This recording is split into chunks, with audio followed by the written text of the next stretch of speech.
Well, hello everybody. Welcome to the next episode of the our Championship Rounds podcast. In this episode, we're going to be reviewing UFC 249 and previewing the next two fight nights. Today, I'm with Jake, So, Nick, How's it going? Mike, and the Slender Man Joe. All right, guys, we're just going to get right into this, right? So for the prelims, we're going to go fast because, being honest, these weren't that good. I agree. That was not what I It expected. was rough stuff. So in the first fight, we saw Ryan Spann defeat Sam Alvey via decision.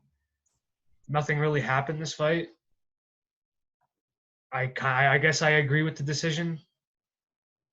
Yeah, I mean, he won the first two rounds, and then Alvey really pounded him in the third round, but it was enough to get it done. Yep. And in the second fight, Bryce Mitchell defeated Charles Rosa by decision. This was just a grappling match. Bryce just put on like 17 different submissions. Yeah, he used an arm triangle about 8 times, and he went for a twister about 4. So it was a very dominant performance by Bryce, though. It was, absolutely. 30-24 and like 30-25, I believe. It's pretty insane. Yeah. And Bryce Mitchell's he's really, really good, dude. His ground game's insane. He should be part of the Danaher Death Squad. And Charles is no pushover. He's a black belt in Brazilian Jiu-Jitsu too. So yeah. Hey, what'd you say? Bryce. He's a black belt, Charles Rosa. So yeah, like has work cut out, and he's still dominant. Yeah, no. I can definitely see Bryce going up. Maybe like after a few fights, like in contention. But yeah, Bryce Mitchell was really, really good, dude. Got those camo shorts too. In the next fight, Vincent Luque defeated Nico Price due to doctor stoppage, a TKO doctor stoppage, whatever that means. Yeah, Nico Price's eye was just completely shut. We wasn't seeing anything coming out of that. That was a really good fight. That was a really close 3 rounds, and I think Nico wins if it goes to decision too. I could see it, absolutely. Yeah. Luque just hit him with the perfect shot right to the eye. It was a brutal stoppage. Yeah. Michael Bisping can fight with one eye. I think Nico Price can too, but it's so well.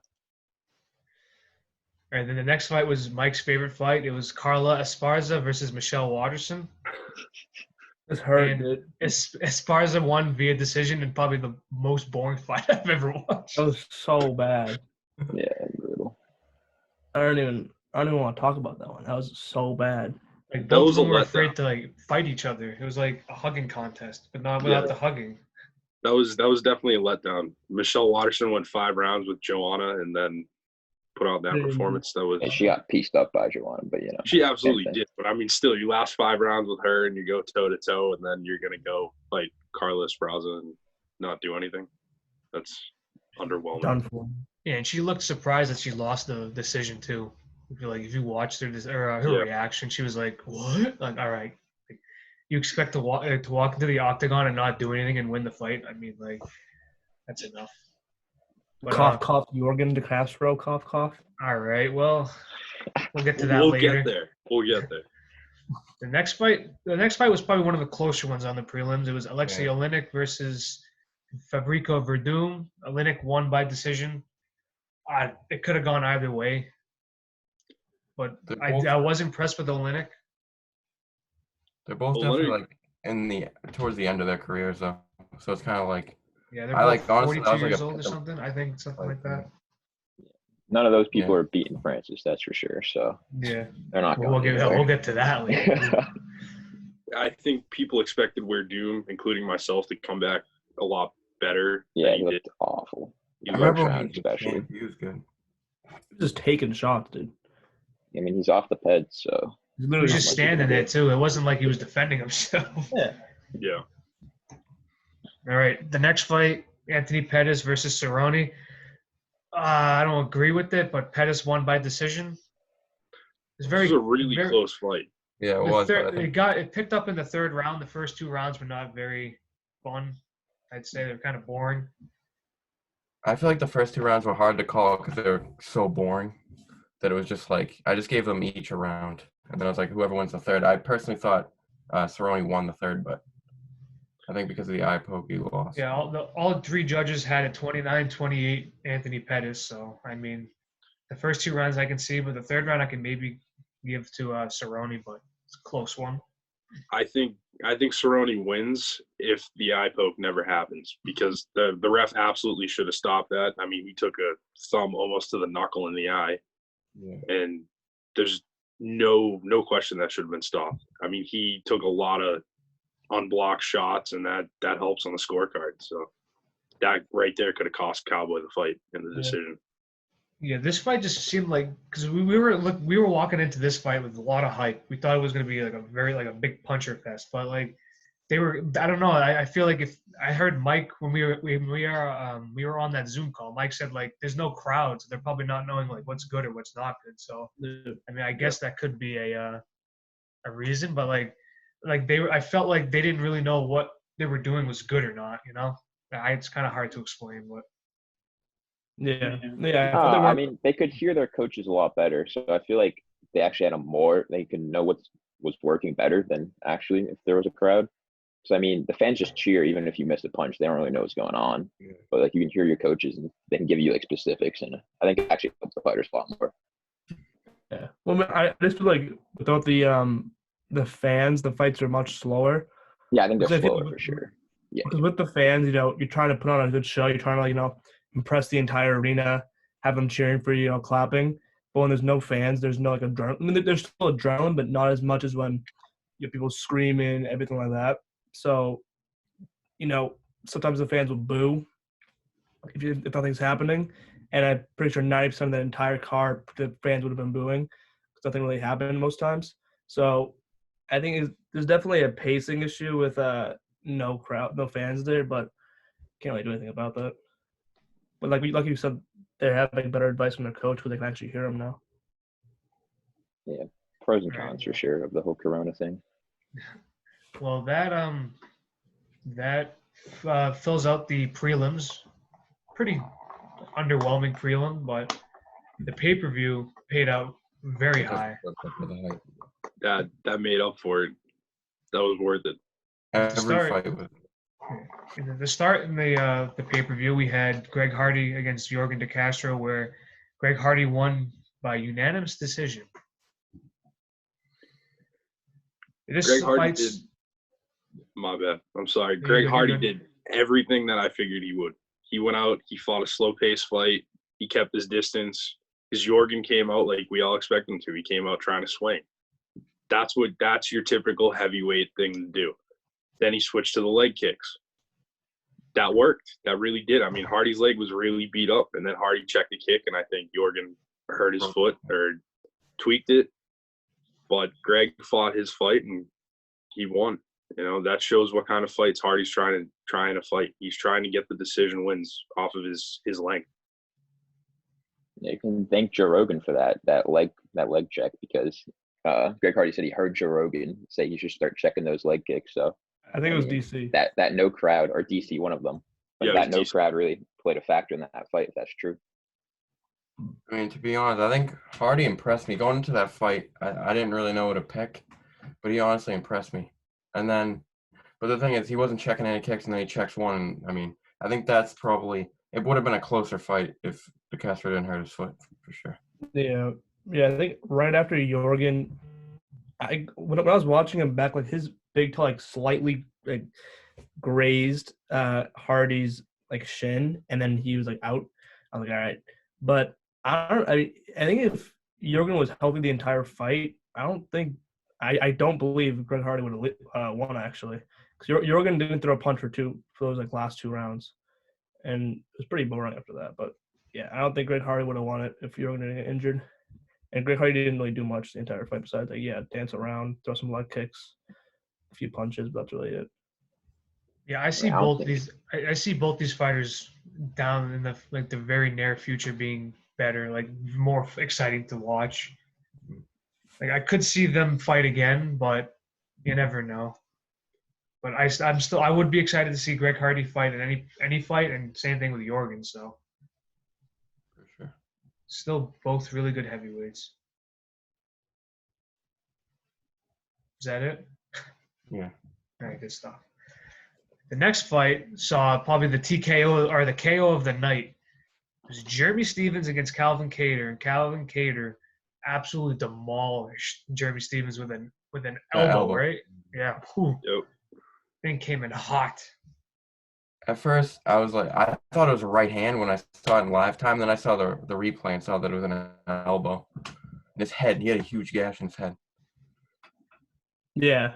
After Stevens, got hit by the elbow, started landing some mean shots. That's where that big gash came from. He got a left elbow. He was on the ground. Calvin, he looked like all right. He actually didn't look that good in the fight until he got that hit, and then he looked amazing. But yeah, it was a good fight. It was an interesting fight, but it was pretty close. I think Jeremy was winning in like the actual fight, and then Calvin got a shot on him. Jeremy was definitely winning. Jeremy had control of the octagon for both of the rounds. He kept the pressure on Calvin, but Calvin just came out swinging, and he hit the right shot at the right time. And that was probably one of the best knockouts I've seen in a while. So. All right, the next fight was the big guys. We had Francis Ngannou knocking out Rozenstruik in 20 seconds, was it? Yeah, 18 seconds. Oof. Yeah. Yeah, Francis, he came in and overwhelmed Rozenstruik in the 16th second in the round. Francis landed one punch that whole sequence he just ran at Jairzinho, and the one punch was the one that left him laying. And it was a left. It wasn't even like a hard left. It just hit him right on the chin, and then he just went down. Perfect placement.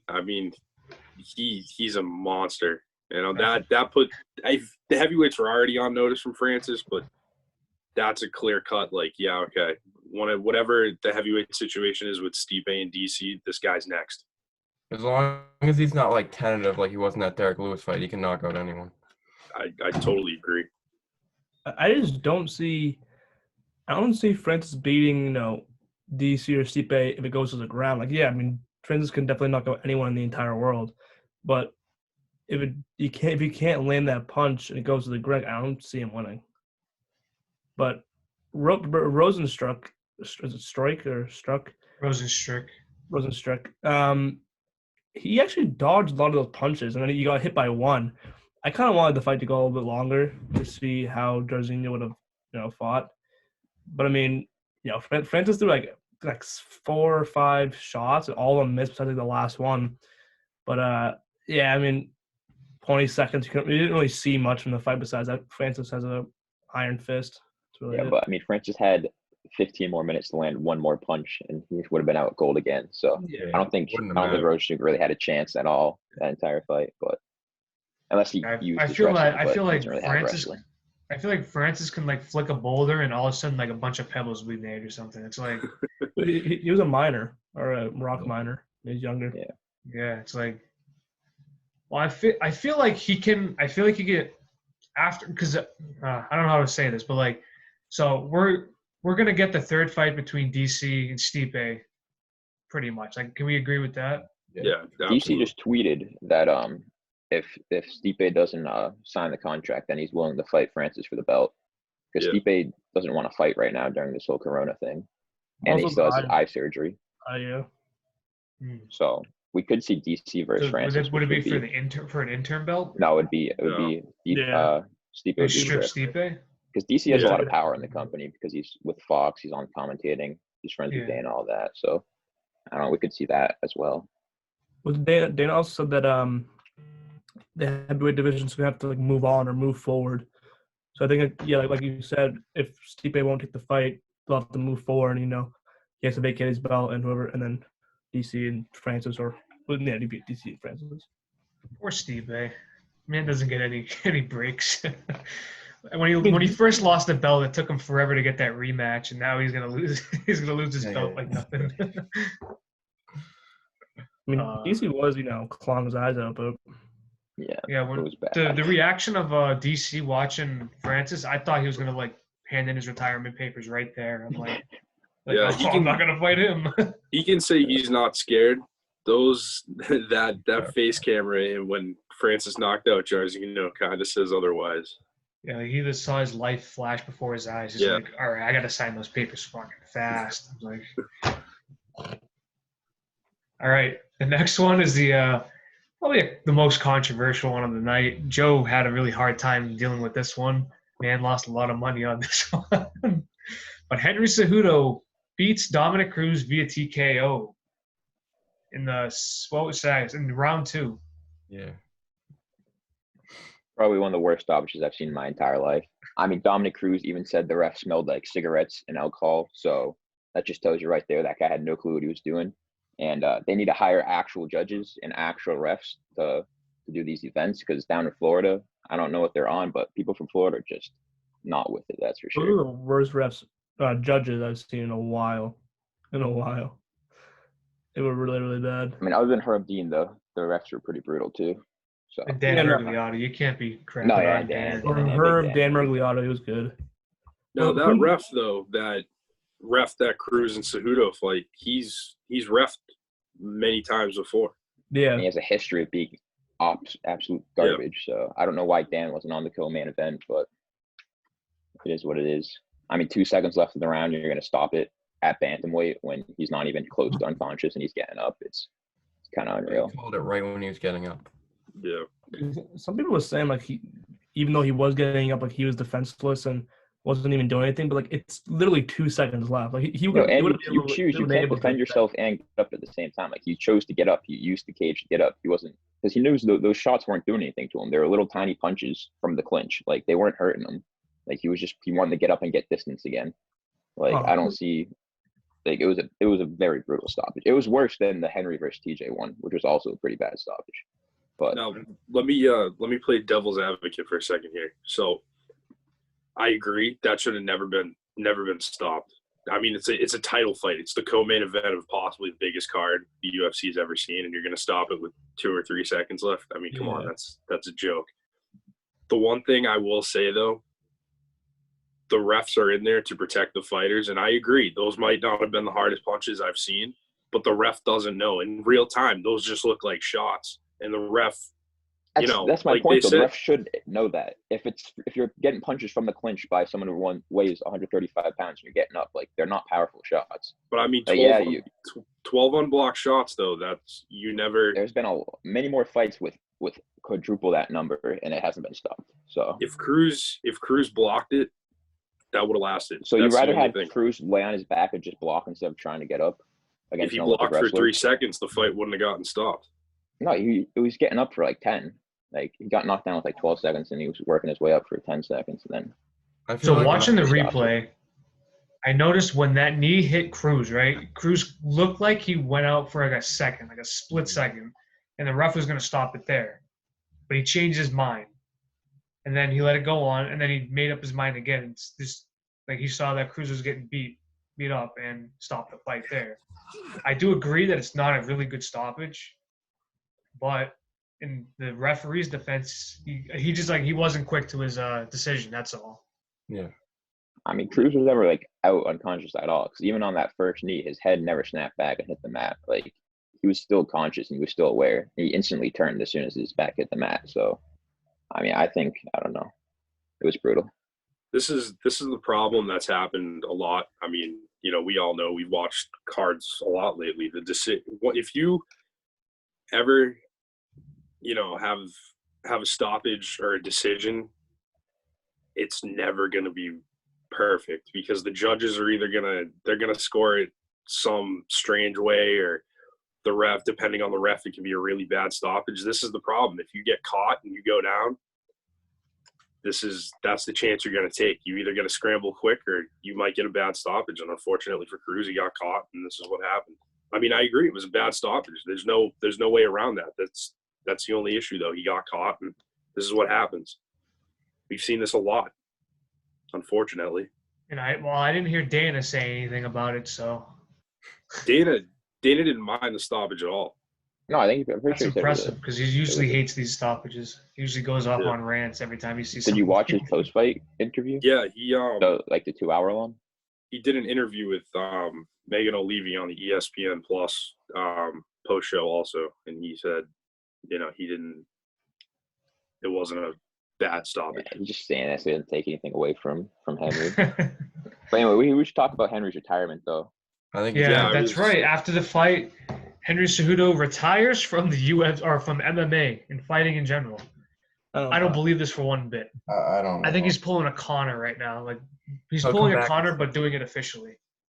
Again, in his post fight on the in the post fight interviews, the long one, like way after the event, he said money talks. So this is retirement, but we'll see if the check comes knocking, and if it does, he'll be back. Who would he Fight fight? back for like a mega fight, I think. Yeah. Exactly. It's all about money. So I think he's gonna wait. I think he'll vacate his title and wait like maybe a year or two and see what goes on in the division, and then come back for a title fight. So I think he's about legacy at this point. He doesn't really care about just constant fighting and defending. He just wants to beat people who people think are the best and just prove that he is actually the best. He's done good so far in his career. I mean, he's proved a lot of people wrong, even if you don't agree with how he's doing it or anything. He's 0-3 in his last 3 fights, but or 0-3 in his last 4, so 1-3. I Beat can Moraes, but fighting that's it. TJ again. And like I don't know. I mean, Henry's he's a really, really annoying guy. Like he's really, really cringy. But you gotta look at like his like who he's fought and who he's beaten. Like that's pretty good, dude. I mean, he's a real deal. Like everyone's like, oh, he's not that good. He's a real deal. I mean, it's really good, like fun watching him. He's like a really, really good athlete. I don't know who. I mean, do you guys think like TJ Dillashaw? Like if TJ Dillashaw when he comes back, Henry comes back? I mean, I could see that fight at bantamweight. I can see Cruz fighting him. I can because I feel like Cruz like is going to earn a shot for the title now if he stays. Yeah. I can see Dillashaw versus Cruz for the title, and then whoever wins that, maybe Cejudo comes back. But who? Right now, Dana said Peter Yan is getting the next title fight versus whoever. Dana did announce that. He didn't say who. I'm sure it's going to be one of these young guys like Aljamain Sterling or Corey Sandhagen. Yeah, I could definitely see that. Peter Yan, Aljamain. What about Cody? Like, do you guys think Cody Garbrandt? No, he's done. Not yet. He's got a long way to go before he can get back in the title. I don't think he can come back. He lost twice. He lost twice to Dillashaw and by like being a hothead, pretty much. You got to remember the Dillashaw. He lost to Moonhouse being a hothead as well. He definitely lost to Moonhouse, but the Dillashaw fights, I don't know. He lost absolutely, but there's like an asterisk next to it because Dillashaw was on juice for both of those fights. That's true. Everyone's on juice, Jake. Everyone's on juice. Asterisks. We're over here talking asterisks now. Come on. Have they gotten revoked yet, Jake? I don't think so. So who do you guys think? Who do you guys think is gonna go for the belt? It's probably gonna be Peter Yan. Do you guys think it's Aljamain or do you guys think it's Corey? I mean, Marlon already went. It's probably Aljamain. Yeah, Aljamain. I think Aljamain wins that fight. Yeah, I don't know. I feel like they're really trying to push Yan, and I don't. I like Aljamain, but I don't know how he's gonna do against that fight. I think think they're gonna give him the easier matchup for Yan to win the belt. I really do. So Aljamain Sterling is what 5? How tall is he? He's very tall for his division. He's very tall. And that plays a major factor, especially in MMA. Okay, so Peter Yan's 5'7". Aljamain Sterling he's 5'7". What? You got that wrong, my guy. No, Aljamain Sterling 5'7". No, he's 5'7". Yeah, he's 5'7". That's cap. I don't believe that.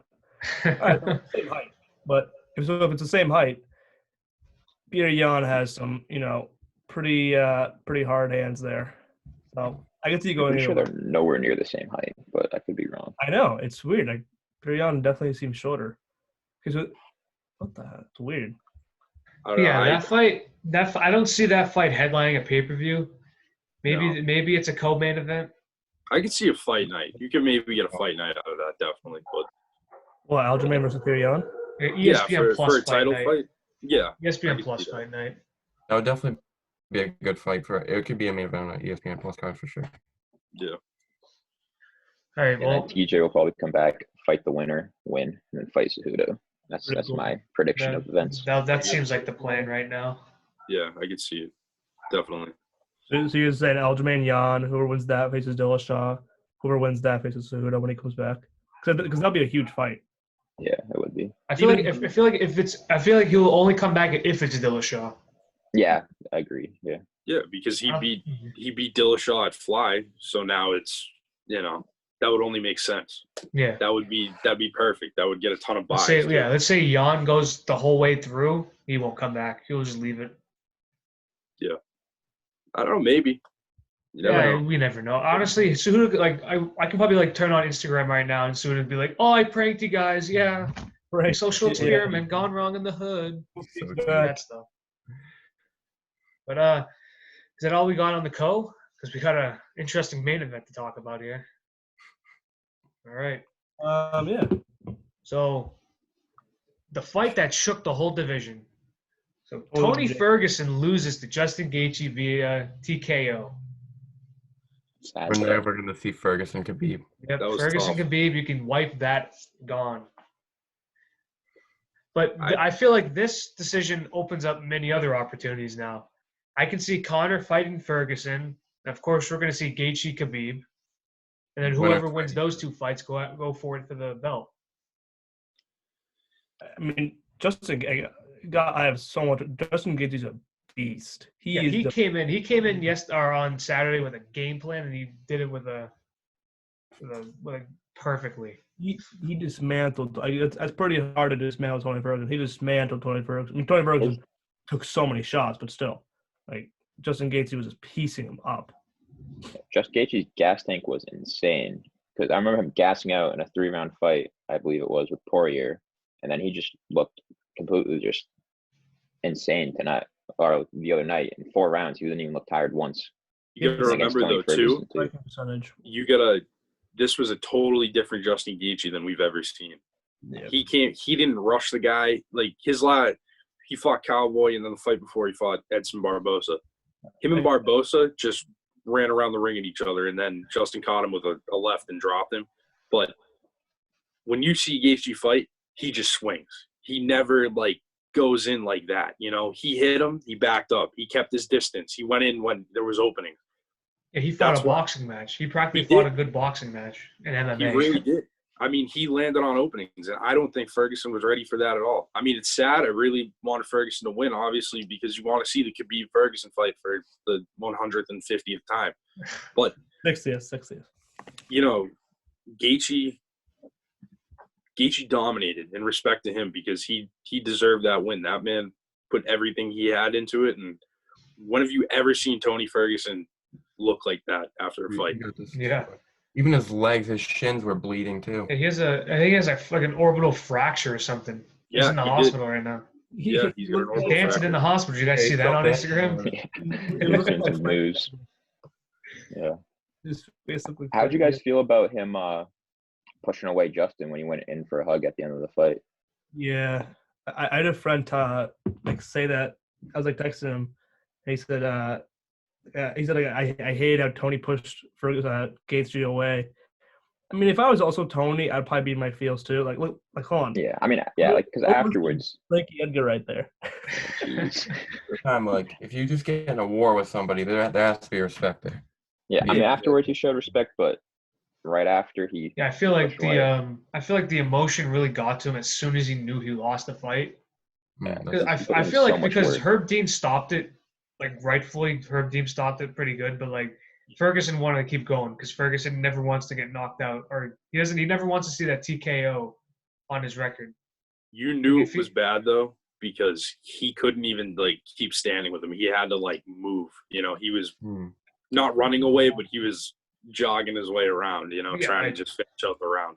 Ferguson is his own enemy. He does not go down at all. It's he keeps on taking these beatings and just never goes down. He could have the greatest chin I've ever seen. No. Brian Ortega. Remember Brian Ortega versus That was impressive too against Holloway. Yeah, that was impressive. Yeah, but this is Justin Gaethje though. Like Max Holloway doesn't have Justin Gaethje power. Like but the what was I saying again? Tony was out on his feet like way before the fight was stopped. Like, yeah, it was sad to watch. Yeah, there was Herb Dean saved Ferguson there. Yeah, it was so one-sided the last like 3 rounds. Yeah, it should have been done sooner. Like, because in boxing that would have been done way sooner. They have a more understanding of constant brain damage. And like, you could have gave every round to no, Gaethje. I'm pretty sure the judges did give every round to Gaethje. I mean, the only arguments, maybe the first, you can maybe give to Tony. Yeah, because the first round was probably the closest, but then other than that, it was all Gaethje. Yeah, I mean, it was pure domination, and I mean, I agree. Ferguson definitely should have showed his respect to Gaethje after the fight, but you got to feel for the guy. He got screwed. There's no other way to put it. He went from going for the actual title against Khabib, the fight that everybody wants to see, to fighting nobody, to fighting Justin Gaethje, and then to fighting for the interim, and then getting absolutely dismantled, you know? And then now you have that possibility where you may never fight Khabib, and you might not even get your title shot again. That might have never happened even if he didn't lose, but now it's like a lower chance. Yeah, that's so true. Two of the refs gave a 10-9 to Ferguson in the second, and then the other one gave all 4 to Gaethje. Yeah, I think the second round is when he hit him with that uppercut, right? Yeah. That's only 10 more seconds. Ferguson could have won the fight. Yeah, Ferguson actually could have won the fight. You never know. That's yeah. You know, that's the thing. That's the possibility you'll never see. Yeah, Ferguson hit that uppercut at the end of the second round. Second round. That if that was maybe like half a minute earlier, then you never know. Yeah, I agree. I mean, I think I don't know. It's a pretty hard chance that Tony actually wins that fight if Herb doesn't stop it. I mean, Tony looked really. He was getting hit by Justin. He was like shake his head afterwards. I don't even know what he was doing. He just looked out of it. I mean, he was just out of it. He was out on his feet. He had no clue what was going on. Only he could have won. Went to the ground. He got a submission, but just in case. No, the fight was over. The fight was definitely at that point. Now there were people saying, including Dana White, that Tony's a madman that we all know. That's why everyone loves him. He cut weight for an event that never happened. Yeah, 2 weeks ago. He recut weight again. So, we don't know. We're not fighters. We don't know what's going to happen, how that affects the body. Obviously, it's probably negative, but. No, 100%. He's cutting probably 15, 20 pounds twice within a month. That's brutal. That's very brutal. I definitely think that had an impact on it. Yeah, and he said he was in training camp. So, he was in training camp since November, which is a long, long training camp. Yeah, absolutely. So, all right. Hopefully we'll see him again. What do you think about Gaethje Conor? What if No, Gaethje could beat.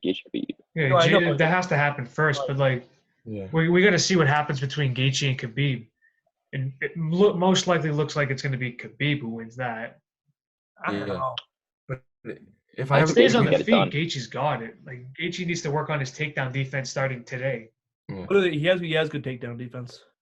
If we were to see Gaethje Conor somewhere down the road, I don't know how I feel about that. If Gaethje fought how he fought versus Ferguson, I think it'd be a close fight. But if he comes at Conor's just gonna back up and then pick his shot and just put him out. To be honest, I think Conor needs to prove himself a little bit more after this whole layoff. I mean, he fought Cowboy. I get it, the shoulder strikes, but it's Cowboy. Cowboy goes out there for fun, I mean, he's a great fighter, but he's also on a 4-fight losing streak now. He'll be fighting next week probably. So I mean, you got to respect the guy. He's amazing, but you got to do more than that just to walk right. I know you're Conor McGregor. I know you're the biggest thing ever in MMA history, but me personally, I think you got to show a little bit more. Yeah. All right. That was our UFC 249 recap there. Overall, good card. Prelims dry. Pay-per-view amazing. Pay-per-view was great. To get more than one finish, you're lucky to get 2 usually. That was great. Yep, that was fantastic. And before we move on, I have a side note here, right? If we all look at Mike really carefully, we have Khabib Nurmagomedov down there. Telling you, dude. Telling you. How's it going in Russia right now? Khabib. awful down here, dude. Everyone's dying. All right. Our next event is the UFC Fight Night between Smith and Teixeira. See, this card's not very interesting, starting from the bottom. So for this, I'm just gonna name the fight, and then you guys are just gonna do your prediction. All right. All right. All right. First fight is Chase Sherman versus Isaac Villanueva, and Chase is the favorite by a -155, and that's in the heavyweight division. Nick. Just give me Sherman. I'll take Sherman by second round knockout. All right, Jake. I am also going to go Sherman first round knockout. Joe. Yeah, I'm gonna go Sherman because I just don't know who Ike is. I mean, he has 9 losses, so I think Sherman should be able to get it done. First round knockout. And Mike. Yeah, I mean, some of the people in this card I don't even know, so I'm just gonna go with Sherman because first round knockout, I guess. And I'll do the Sherman first round knockout train too. So there you go. The second fight, we have undefeated Hunter Azure going up against Brian Kelleher. And Azure is a favorite by -170. That's in the featherweight division. Let's go, Jake. I'm definitely going to go with Zer. I'm going to say second round TKO. Nick. I was going to go with Zuri by like unanimous decision or just like a landslide. Mike. Yeah, same thing. I took his stats. He has some submissions, some knockouts. I'm just gonna go to unanimous decision. And how old is he? Do you see that? Let me check. 28, and Keller's 33. All right. That's interesting. But Joe, what do you got? I think Keller gets it done second round submission. And I'm gonna go Azure second round submission.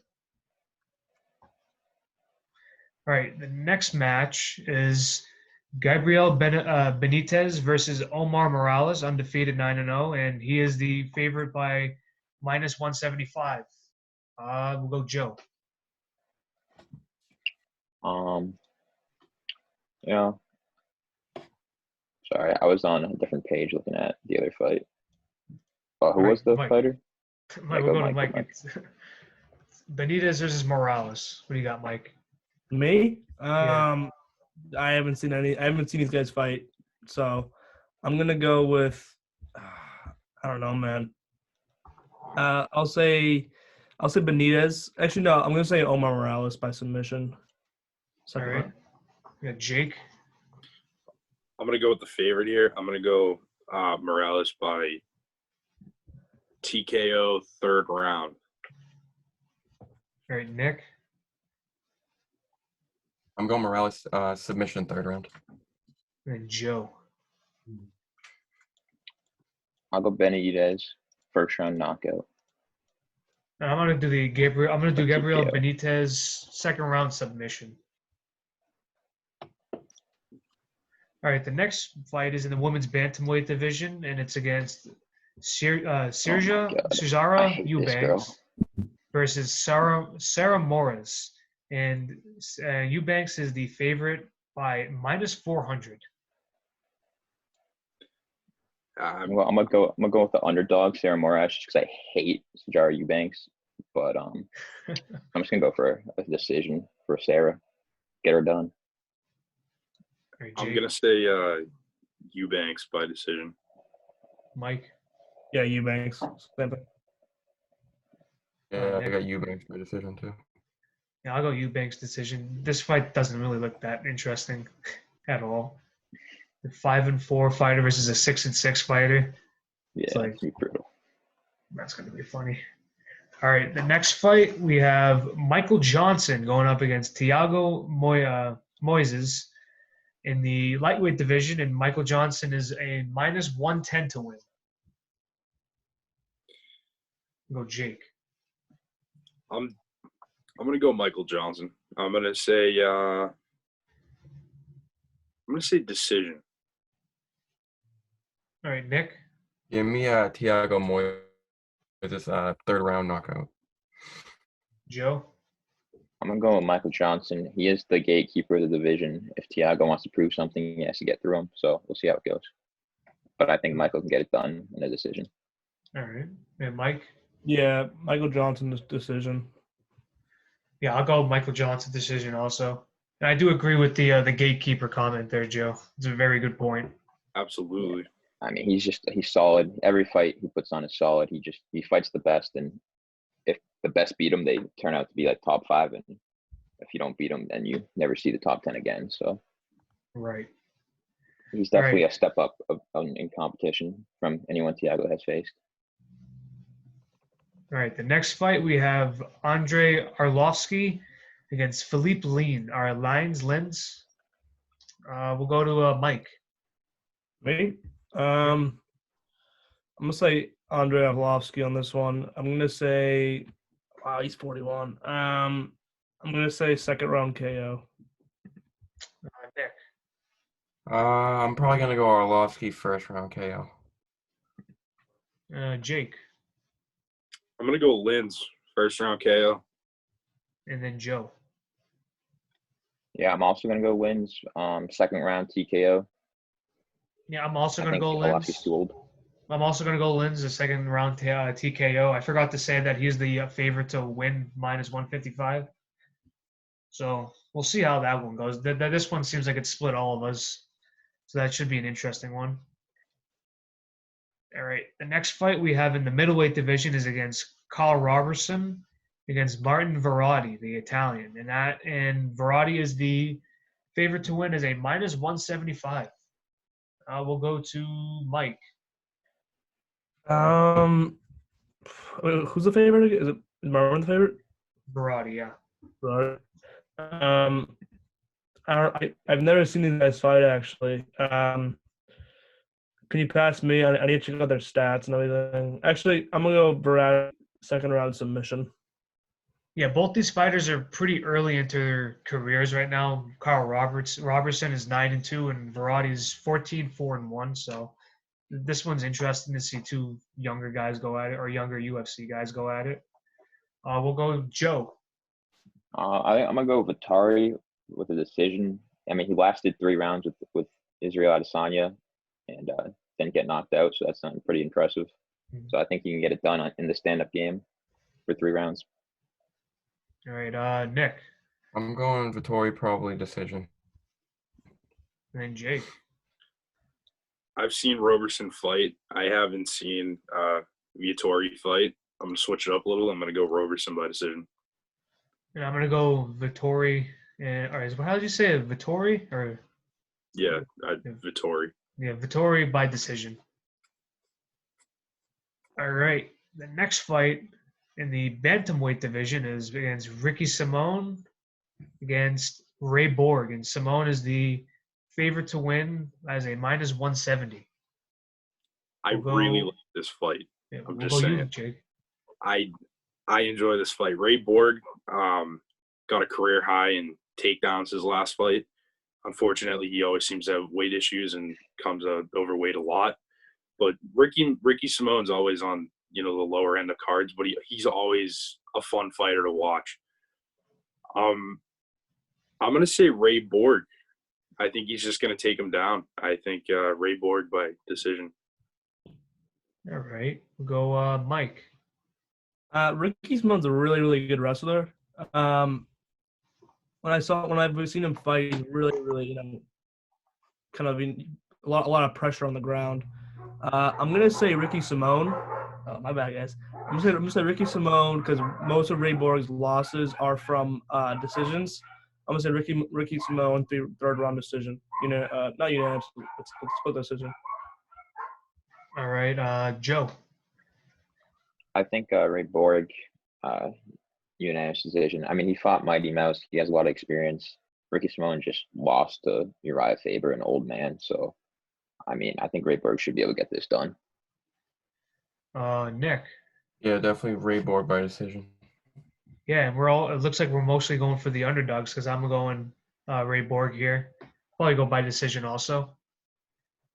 Could we say this is probably one of the better fights on the card, like top? Absolutely. By most, the one to watch. Fight. Because neither one of them are bad, Yeah, they both definitely made a statement, win or lose. So this is definitely a fun one to watch. Very good stuff. All right, the next fight, we're going up higher to the card now. We have Alexander Hernandez versus Drew Dober, and both of them are minus favors. Minus. So we have Drew Dober as a minus 120 and Alexander Hernandez as a minus 110. So you got a close one here. We'll go Nick first. I'm taking Hernandez by probably second round knockout. All right, Joe. Yeah, I like Hernandez in a third round TKO. Mike. You're muted, my friend. Alexander Hernandez, he lost to Donald Cerrone. I think it was by KO as well. I think. Yeah, it was. He got pieced up by Cerrone. I'm not sure how Drew Dober is standing up. I think I might go with Drew though. I don't think Alexander takes it. Drew Dober, second round KO. All right, Jake. Hernandez is coming off of a win by unanimous decision. Dober has 2 knockouts in the first round in his past 2 fights. Hernandez needs a win because after the Cowboy fight, he's totally changed like who he is and how he fights and all this. But I think Dober gets it done. I'm gonna say first round TKO. Let's see if he can continue to 3 fights. And I'm gonna repeat you on that. I'll say Drew Dober first round TKO.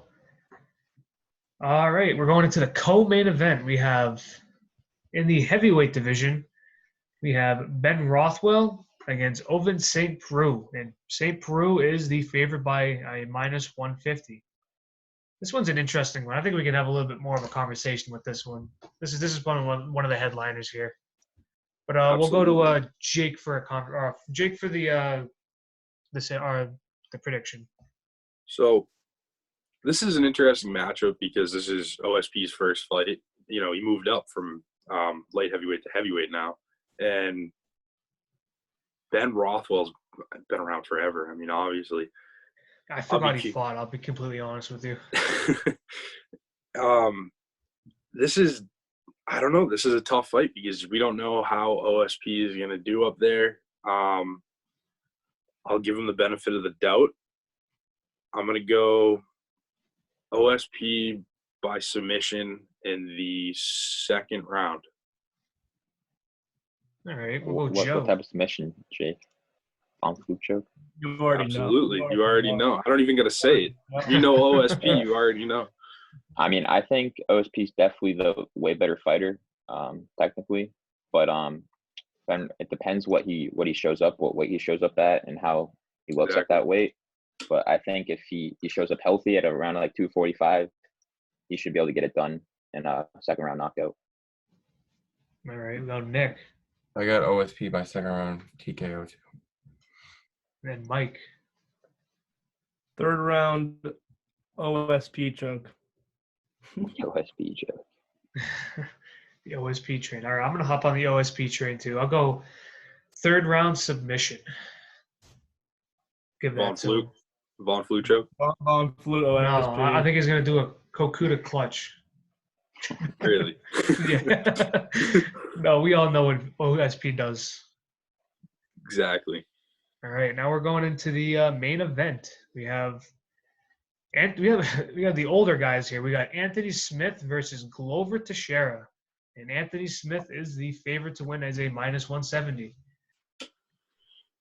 Well, yeah, we'll go to Mike. I got something to say after, but Mike, you go first. I don't know, man. I mean, Glover's getting up there in age. You know, he's 40 years old, but he's still a beast. I think I'm going with Anthony Smith. Anthony Smith's third round KO, I think. All right, Joe. And Anthony Smith just loves beating on the old men. His only wins are against people like 40 plus. So, I mean, history says he should get this W, but I mean, Glover doesn't look his age. I mean, he's won his past 3. So, I mean, I think he can get it done in a second round submission. All right, Jake. This is definitely Anthony Smith's fight to lose. I mean, yes, he did lose to John Jones on the title fight, and the division's kind of up in the air right now. It's not he's far away from getting a shot again. But Glover's done pretty much. You know, he's hit his mountain and he's on the downslide. If Smith loses his fight, that's big for him. You know, you don't really want to be walking around with a reputation. I mean, yeah, okay, it's Glover. He's a great submission specialist, but you still don't want to get choked out by a 40-year-old man. You know, this is if you're trying to build yourself up as one of the top tier fighters in the light heavyweight division, you got to win this fight. And I think Smith gets it done second round TKO. All right. Yeah, we can maybe different choice of words when getting choked out by old men. You know, could be something different. All right, Tanguay. All right, Nick. This is definitely a toss-up for me, but I know Smith definitely has to win this fight, so I got him by second round knockout, but it was a toss-up for me. And I think this one is going to be a boring fight. I'm going to say Anthony Smith by decision. And just to say about this card, I feel like this whole card is just a filler card, just to have one. I mean, they both are. Even the next one's kind of a too. I do like the next one better, though, I have to say. Yeah, the one on Saturday is much better than this one. Like, this one should not be on ESPN Plus, if you ask me. This one should be on ESPN. But who can we complain? But yeah, but that's our preview for UFC Fight Night Smith v. Teixeira. Now we're going to move on to the 16th card, Overeem versus Harris. But we'll start at the early fight prelims here. So to start, we have undefeated Rodrigo Nascimento going up against Don'Tale Mayes, and there's no lineup for it, so we don't know who's a favorite or a underdog. So I'll go to Nick to start this off. Give me Mayes by first round knockout. All right, go Jake. It's a heavyweight fight. It's always entertaining, you know. Hopefully someone gets knocked out. That's all you can wish for. I just find it really odd that we don't have a line right now, a Vegas line right now. Yeah, that's very strange. I'm gonna go Rodrigo. First round KO. Did Rodrigo come through the Contender Series? I'm not sure. He might have. Because I remember the name. I just don't know where. Yeah, he on did. Contender Series. Yeah, I remember the name somewhere. You got a arm triangle choke in one of his fights on the Contender Series. Actually, I might change mine though. Instead of TKO, I might go with submission because this guy is a machine with submissions. All right, we'll go Joe. Yeah, I'm gonna go with Rodrigo second round arm triangle. And Mike. Let's say Don'Tale Mayes KO second round. Now I'm gonna go Nascimento second round submission by the triangle. All right, the next fight is in the women's flyweight division, and it is Courtney Casey going up against Maria Romero Borella, and Casey is a favorite to win -150. We'll go Jake. Give me Casey by decision. All right, Joe.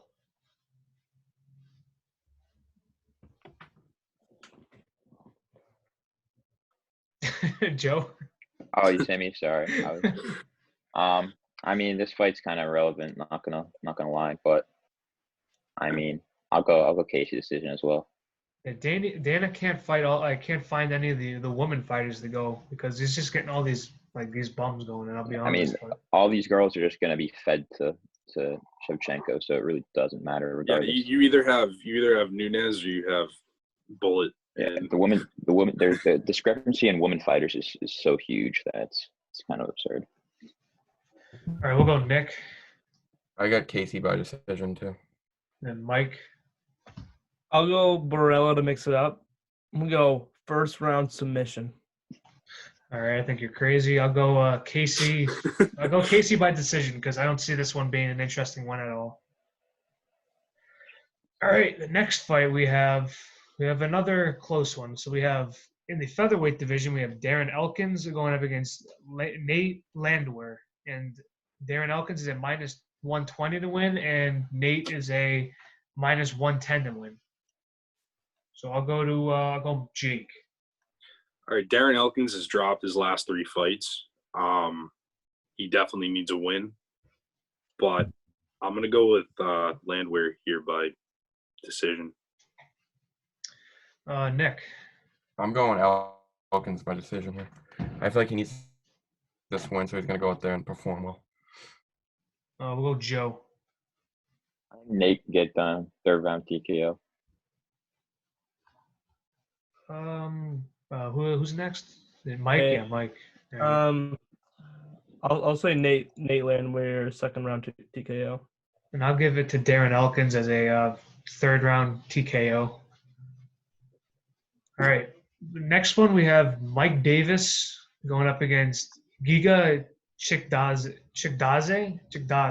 Yeah, the Georgian fighter. And then Mike Davis is favored to win as a -220. I'll go to Nick first. I'm going to take Mike Davis by 2nd round knockout. Now, am I not mistaken? Did Mike Davis fight CM Punk?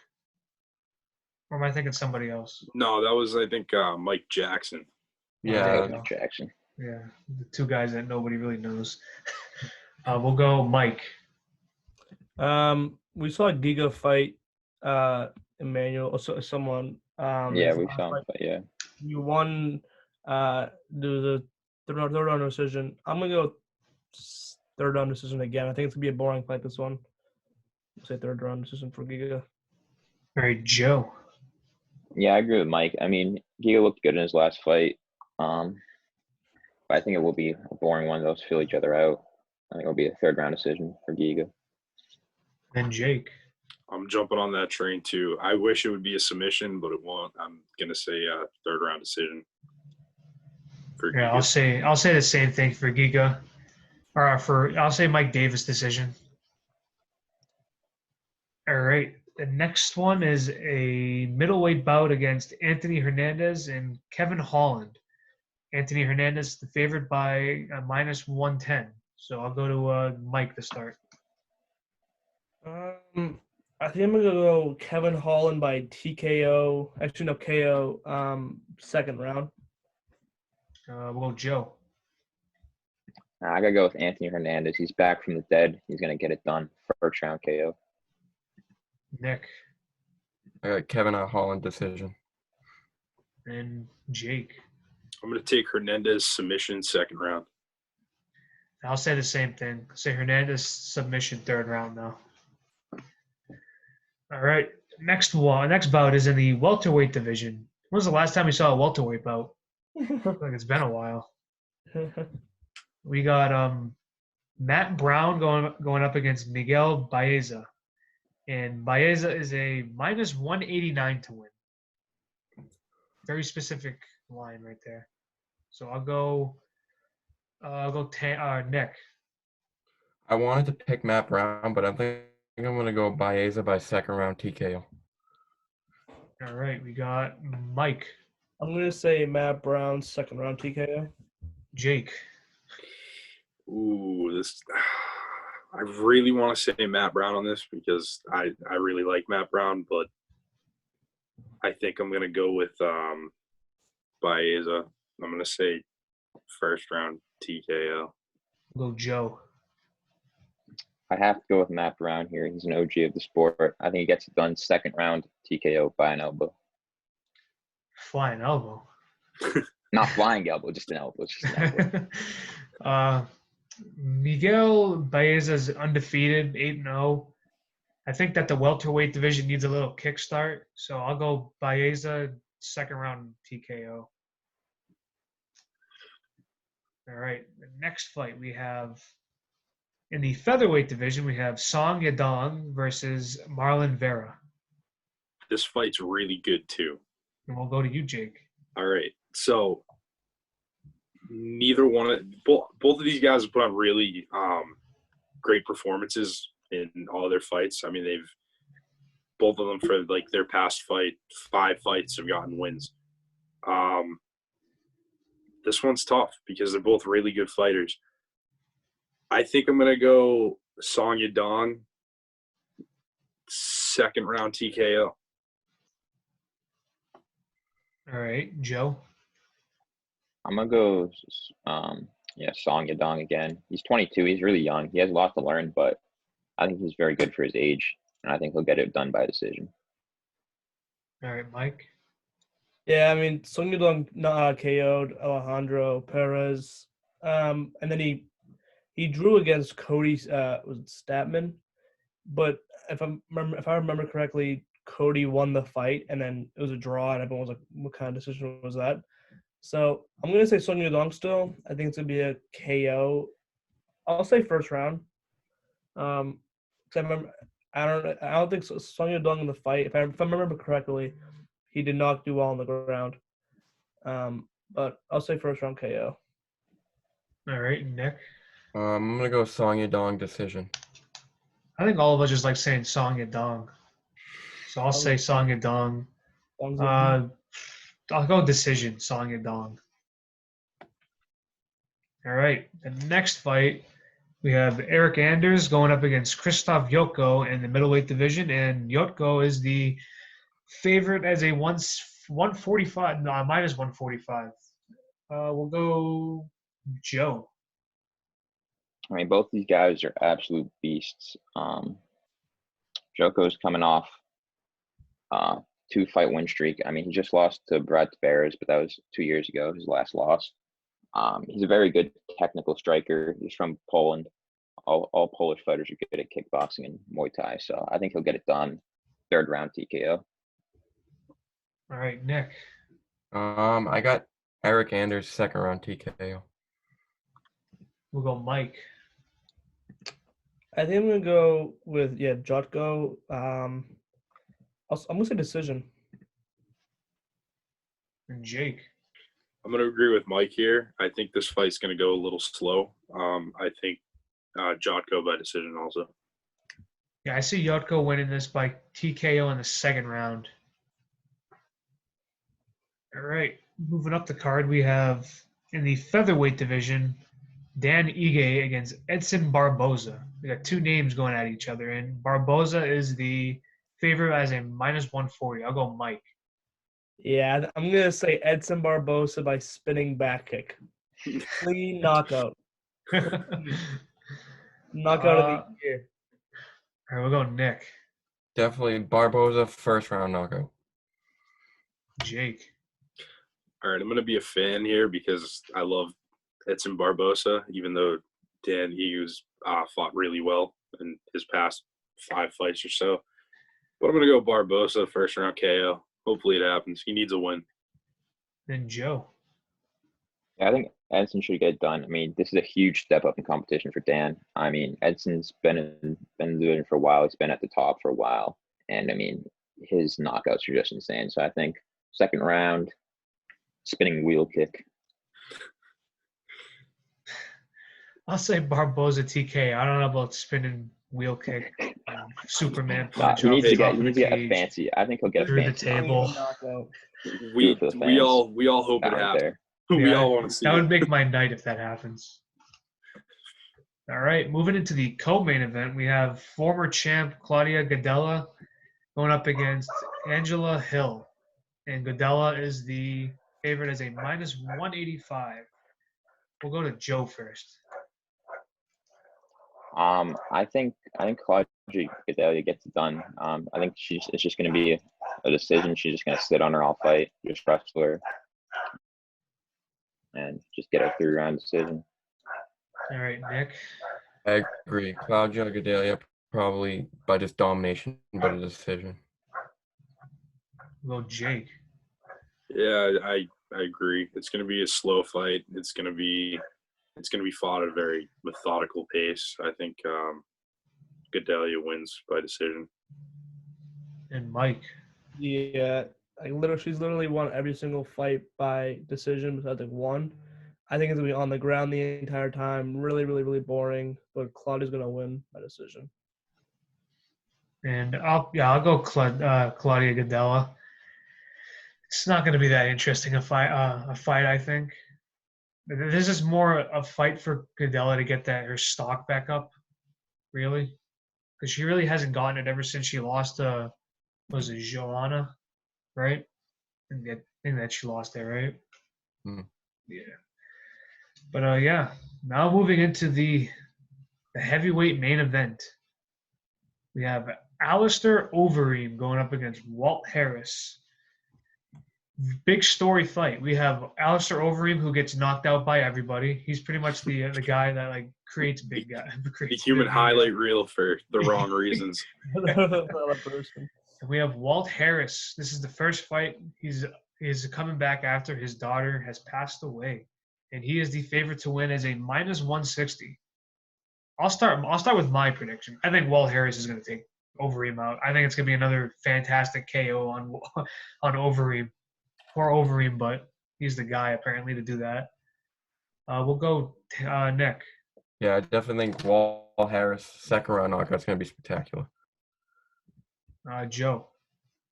Yeah, I think Walt Harris coming out with a vengeance, lots of anger, and I think he can get a first round knockout for the highlight reels.